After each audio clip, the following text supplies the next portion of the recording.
There are some fighters who develop a certain set of skills they have acquired over a very long career, skills that make them a nightmare for other fighters.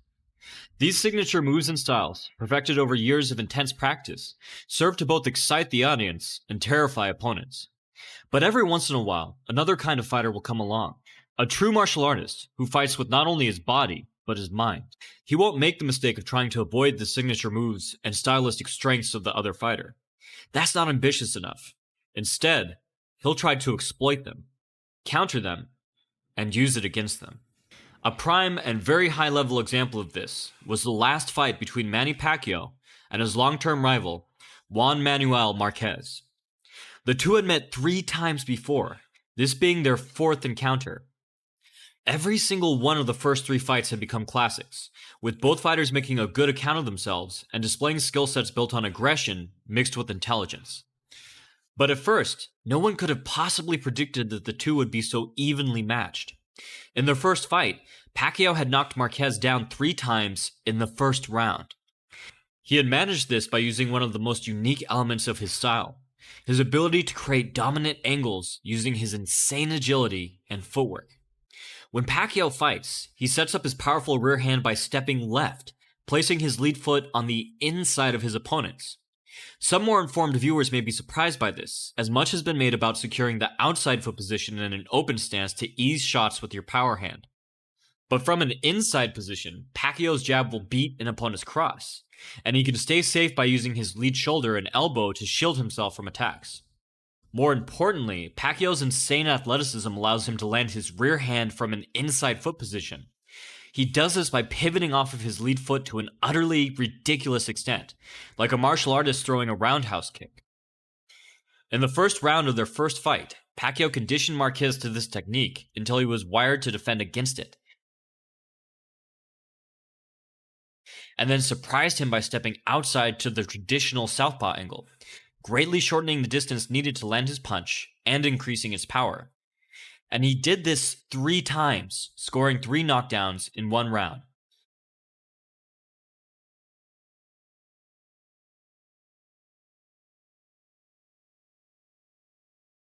After the first, it looked to everyone as if the fight was a foregone conclusion. But in the second round, Marquez completely changed his strategy. Instead of simply trying to move away, Marquez stood firm and escaped Pacquiao's attacks with precise head movement and well-placed parries.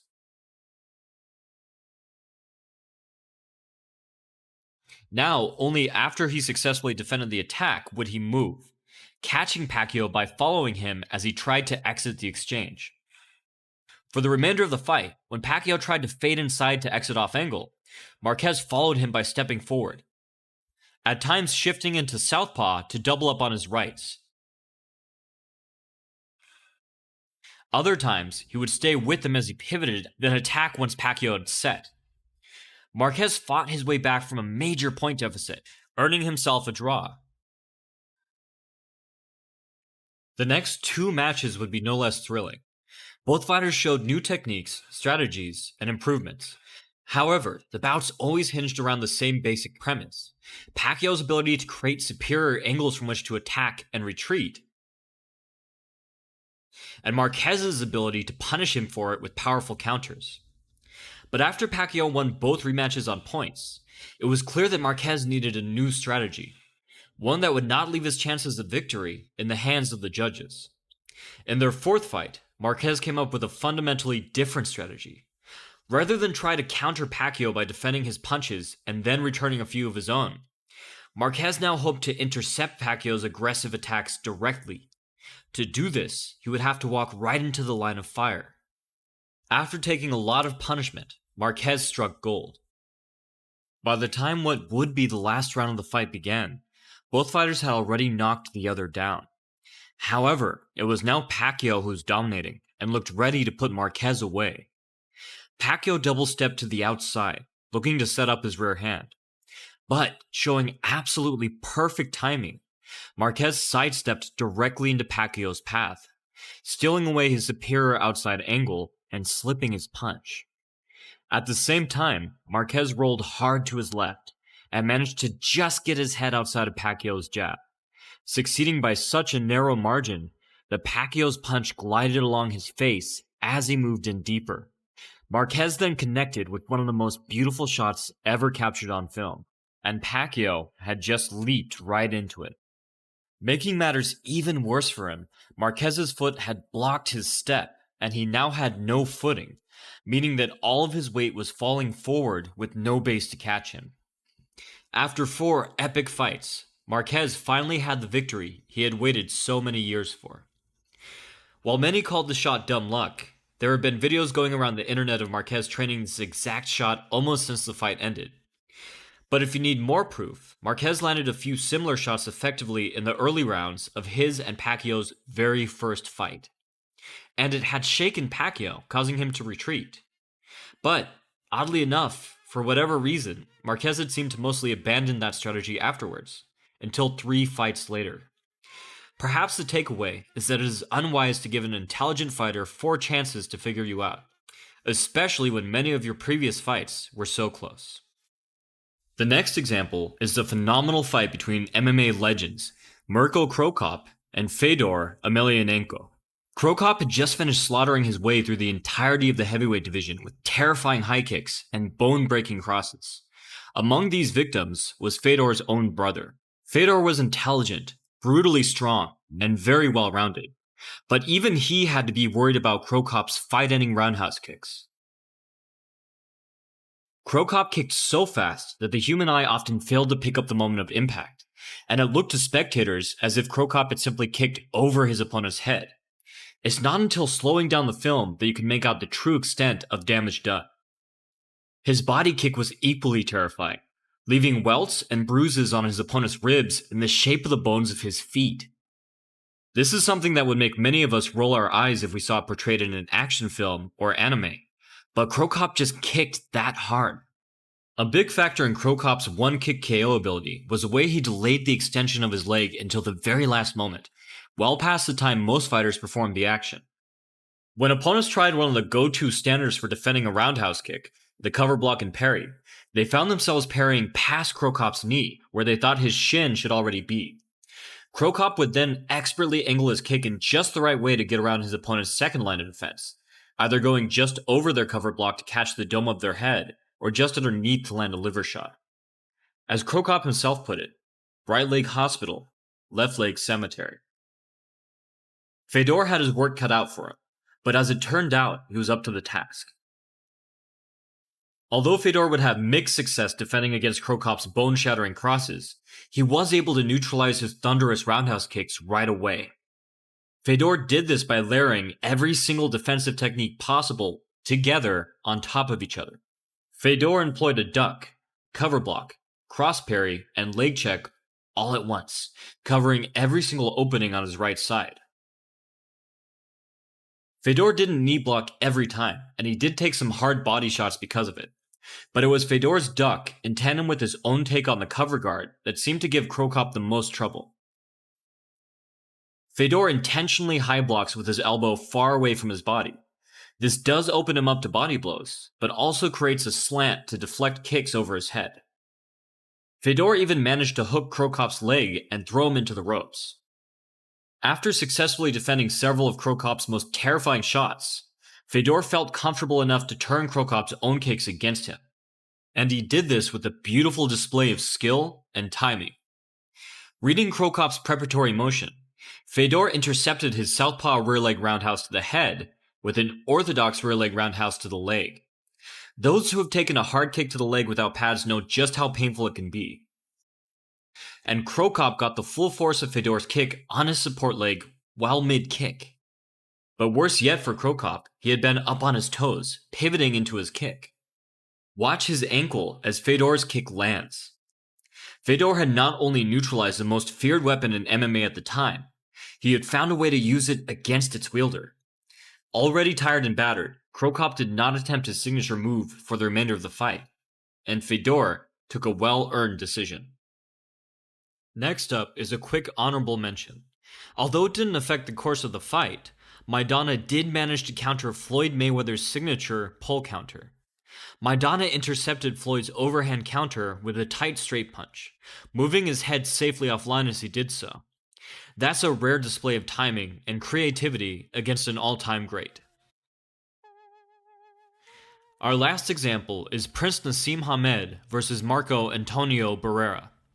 Hamed's agile footwork, bizarre head movement, and crazy theatrics before, during, and after his fights are legendary. Despite ignoring nearly every piece of advice given to boxers the first day they walk into a gym, the Prince succeeded in consistently humiliating skilled opponents. Hamed was able to do this because he was an absolute master at the draw and counter, presenting open targets to his competitors on purpose so that he could trick them into throwing the exact punch he wanted them to. The Prince baited his opponents into overreaching by staying just out of range, and then punished them for it. He maintained his distance with long-range flicker jabs and tricky footwork. He confused and confounded his opponents by escaping from dire situations by using what looked like supernatural head movement.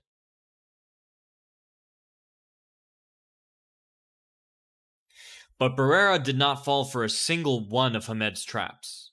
Even though Barrera came in as a 3-1 underdog, as it turned out, he would have an orthodox answer to every one of the Prince's unorthodox techniques. While Hamed tried to draw long, off-balance attacks from his competitors, Barrera kept his striking tight, always beating Hamed to the punch by keeping his shorter. Rather than overreach, he worked his way in with balanced steps and feints. When Hamed leaped in to try his one-shot power blows, Barrera countered with tight body hooks. When Hamed tried to smother and rest his weight on him, Barrera discouraged the attempt with lightning-fast hook combinations. When Hamed tried to use his stellar head movement to safely exit an exchange, Barrera stayed upright and balanced, calmly tracking the Prince's head movement. And when Hamed tried to use fancy footwork to escape, Barrera cut him off with body shots, occasionally turning his hooks into holds to trap Hamed in place. He would either grab the Prince around the waist, or use a collar tie to pull Hamed into a punch. At times, Barrera feinted with one hand to lead Hamed into another. All of this meant that Hamed, a natural-born counterpuncher, was forced to lead, and that was not his strong suit in the least. By the end of the fight, Barrera was landing far more counters than the flashy counterpuncher. Barrera completely dominated the fight, and the Prince soon retired. The takeaway should be that there's always a way to counter another fighter, no matter how indestructible they may seem at the time. Frazier's weaving crouch and long-range gazelle hook were the perfect tools to combat Ali's lightning-fast jabs and self-titled lean-back style. But Foreman's guard manipulations and wide hooks and uppercuts were kryptonite to Frazier's low crouch and shuffle hooks. But don't think that your current toolkit is what you're stuck with. Ali defeated Foreman and Frazier in both of their rematches by altering his style and thinking about how best to deal with each of his opponents as individuals. In the end, intelligence will always be the most dangerous weapon in a fighter's arsenal. Last time, we looked at 3 bouts where fighters used ingenious plans to defeat living legends who seemed unbeatable at the time. These fighters used intelligent game plans to overcome the odds, countering what seemed at the time to be near-invincible styles. This time, we'll look at 3 more fascinating bouts from boxing and kickboxing where fighters were able to overcome the odds. We'll be starting off this video looking back to 1936, when the iconic brown bomber Joe Louis fought the German ex-heavyweight champion Max Schmeling. At the time, Louis was undefeated, having knocked out 19 of his 23 opponents. He had a slow, methodical approach, inching forward and leaning back and inside in a slight crouch. This loaded up his terrifying right hand. He set up these atomic bombs by slipping jabs, which he tended to draw out with a jab of his own.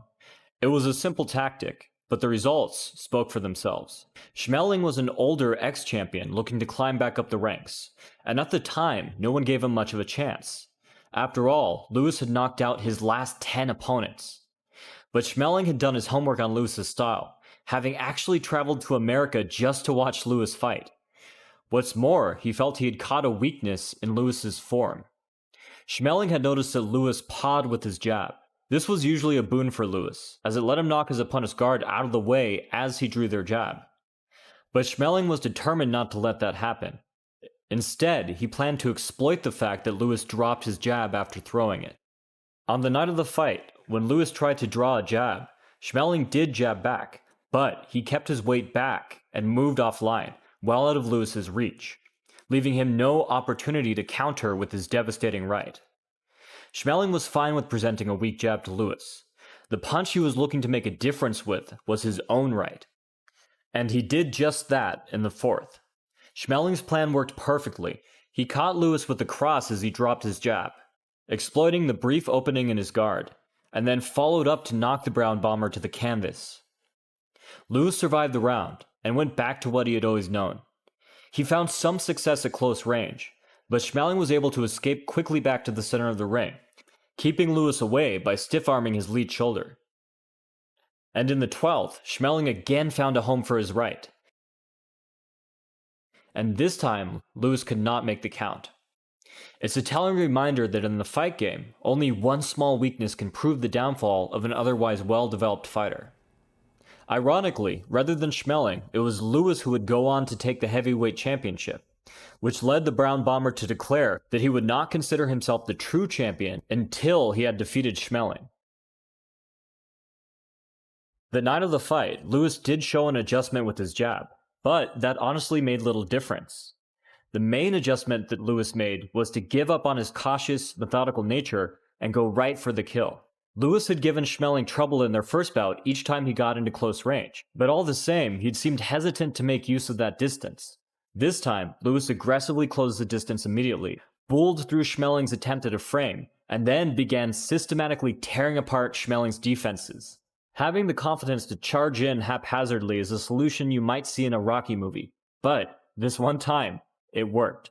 If you're a student of the game, I recommend rewinding and watching in slow motion how Lewis sets up each punch with a frame, a pull, or a feint.